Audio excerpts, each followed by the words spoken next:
I wanted to talk about pickleball. Can I just talk about pickleball? I want to talk about how this shit pisses me off. I hate this sport. Every time I see it, it pisses me off, and I hate that this sport gets so much like coverage. Let's just watch top 10 pickleball points of the month. 10 points for 10 minutes. It means 1 point per minute, bro. What am I seeing? This is the sport that pisses me off. America, for some reason, invests shitload of money into this. Get a grip with reality, America. This is like for people who are shit at tennis and table tennis, and they mix them both together. This is a retirement sport. Why are we talking about it like it's like some professional type stuff? I wanted to make a video about it for so long because this is pissing me off. Like, look at this. Yeah, it's a co-ed sport, sure. Look at this. He smashed it, and the ball barely flew, bro. Chat, please tell me you agree with me. The brother turned around with his ass to the ball.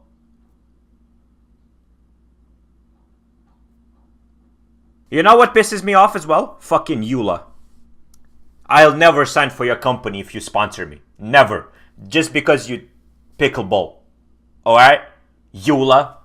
I see you throwing sponsorships to all of the goddamn, Instagrammers and shit. I'm Butterfly through and through. I'm only signing with Butterfly. I don't care. Goddamn.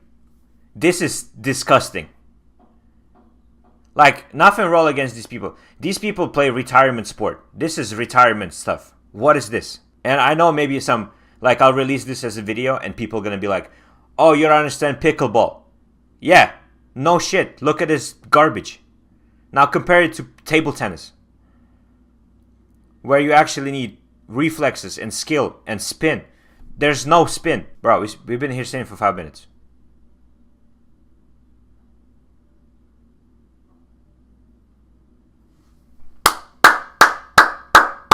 Bravo.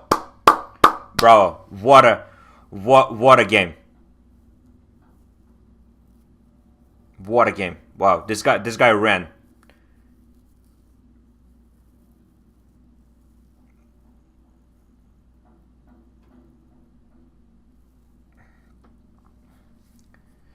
This commentator pissing me off. This looks like if some college bros were like super drunk on a Monday night, and they're like, all right, let's go play pickleball, bro. Some dudes from sorority or some shit. I'm sorry, I don't know why I'm swearing so much. We just grinds my gears, man. They're smashing and the ball barely flies, bro. How is this a sport? And then ESPN coverage and stuff. They don't cover table tennis like this on TV. Oh, awesome. Now now YouTube tells me that I'm streaming content that belongs to somebody else. And my stream may be temporarily blocked. Yeah, go fuck yourself, pickleball. They want to shut down my stream for watching pickleball highlights. Let's watch this. By the end of this video, you're going to know exactly how to play pickleball, specifically doubles. So the next time you... By the end of this video, I might become pickleball world champion, bro. What are you talking about? You go on court, you won't be confused. And make sure you stick around till the end, because I'm going to show you some real gameplay for you to learn from. Let's go. Come on. Pickleball is a racket or paddle sport. It's a combination of tennis, table tennis, and badminton. The paddle resembles more of a ping pong paddle, but larger, than it does a tennis or badminton racket. And the ball you use is called a pickleball, which resembles a wiffle ball. If you're familiar with the tennis... So nothing about this is real. So it's pickleball, but it's wiffle ball. It's not a ping pong battle, and it's not a...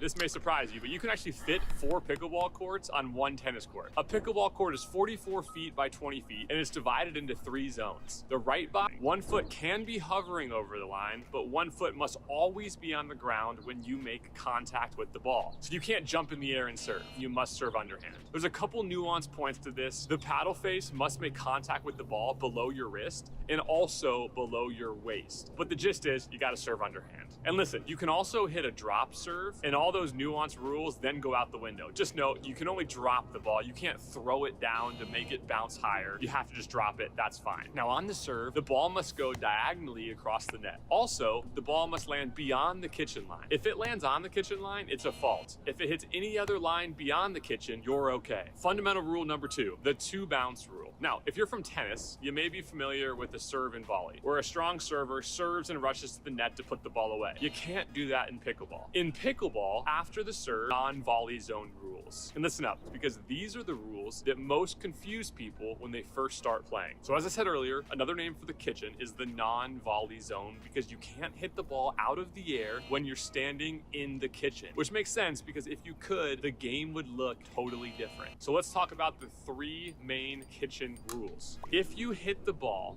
out of the air, They call it fucking kitchen. This thing is even worse than one sport where they use curved table tennis table and a soccer football. your Bro, feet can't touch the kitchen line or be inside the kitchen line. It can hover, that's fine. It just can't be inside the line or touch that line. Number 2, if you hit a ball out of the air and your momentum carries you into the kitchen, even if the point is, quote, over, that's a fault. So what do? Stay out or yell help from your partner to pull you out before you fall in. this That's is a so fault. Number stupid.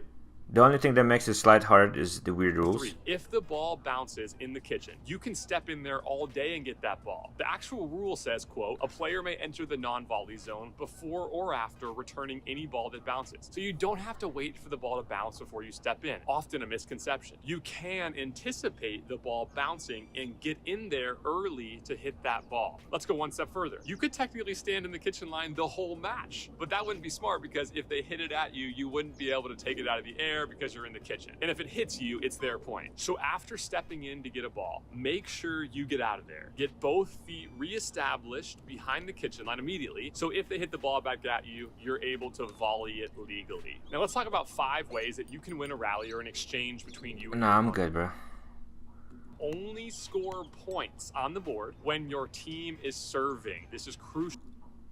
What?